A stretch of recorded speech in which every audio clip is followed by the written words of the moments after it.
Good morning. Good morning. This is what drawing the short straw at a vestry meeting looks like.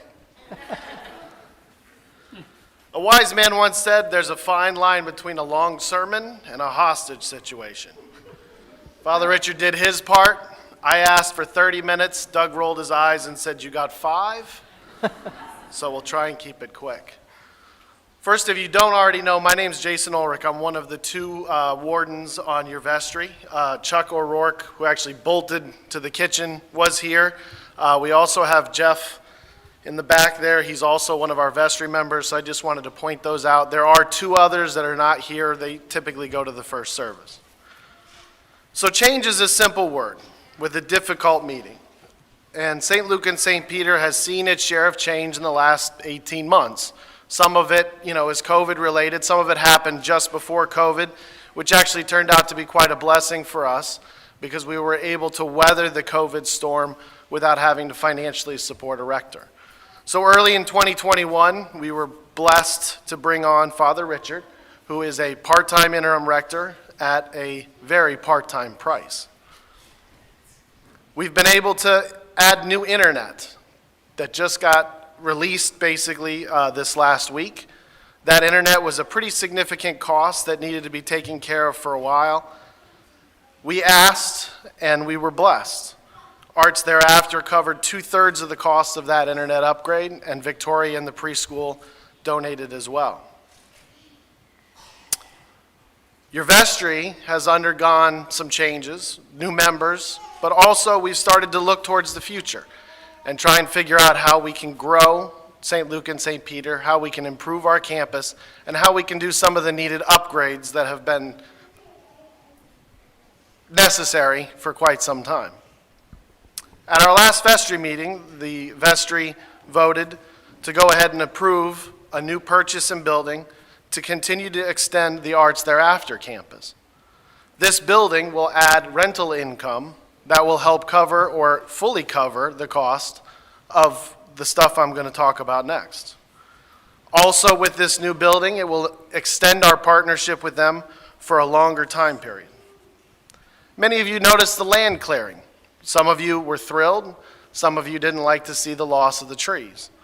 Unfortunately, the property had become overgrown. We had a lot of invasive plants, and land management needed to be taken in order to kind of recapture some of the beauty of this property. You'll notice out front we have a large pipe that is not a slide for the kids. That was part of a drainage project that will get completed that will allow the rest of the property to drain back here as it was intended. We've done updates and improvements to the Memorial Garden. If you haven't taken a walk through there recently, I encourage you to do so. It's been pressure washed and the gazebo is being restored. We have plans to prepare or to improve the parish hall and get it to a point where it can become a rental generating income for the church so that we can continue ministries and growth. We'll be looking to change the floors, the paint, the lighting. We'll bring the bathrooms into the 21st century. Every window on this campus has the potential to get repaired. As many of you know, and you can tell by looking, we have a few leaks here and there.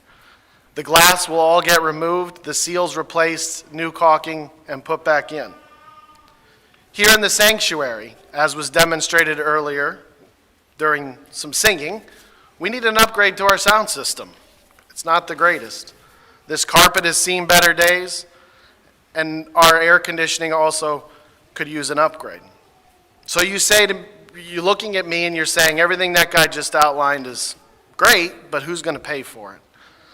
Well, you guys. I'm just kidding. No, we've actually applied for a loan with the diocese, or we're in the process of applying for a loan with the diocese.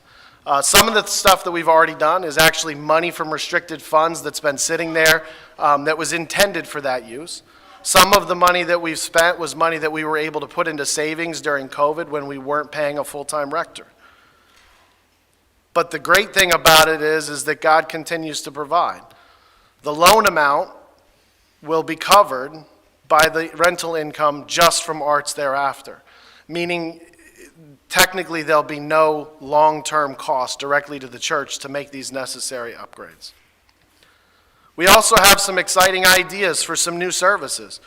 We've been approached and we have the possibility of adding a Spanish-only service, which in our community here in St. Cloud is now something that could be greatly beneficial to the community and would bring a whole different group of parishioners. There's also been discussion about exploring a Right For service, which is intended to be more children and more young person friendly, young families. It's a little less traditional, a little more laid back. But it's another way to reach out to the community and to young people and our families and help grow the church. Now, I told you guys that you might have to pay for some of this, but you didn't think I was going to walk away without talking about tithing at all. There once was a really rich man. He was very proud of his wealth. He liked to keep it in a safe in gold bars. And he told his kids, when I die, I want you to take 2 gold bars out of my safe. I want you to put them in a briefcase, and I want you to strap that thing to my arm and throw it in the coffin with me. So his kids said, all right, you're crazy, but we'll do it. So the man passes. He gets his gold bars in a briefcase, and he shows up in front of St. Peter, and he's just beaming from ear to ear. And St. Peter looks at him and says, what's with the case? And the guy opens it up and shows St. Peter those 2 gold bars.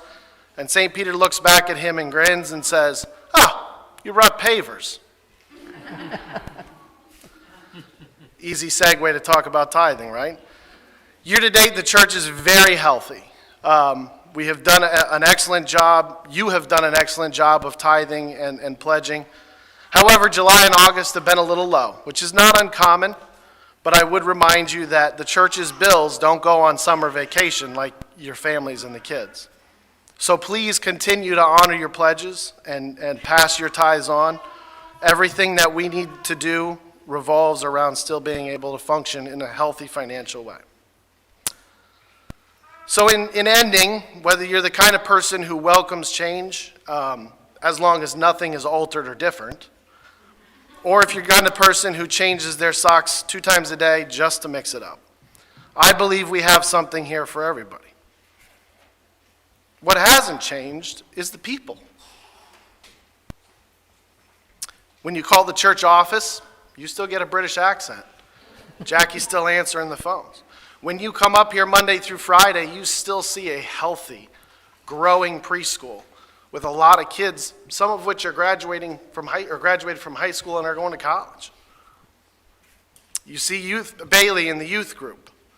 You see Doug still rolling his eyes at Chuck and I when we have a dumb idea. And we still have fellowship time after every service. And today is no different. What has taken on a life of its own is Island Sunday is today.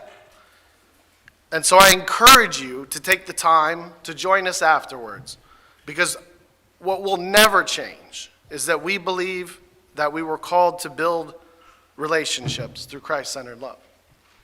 So please join us afterwards. If you have any questions, you can follow up with any one of your vestry members. Jackie has our phone numbers. You can get to us in any way possible. Thank you.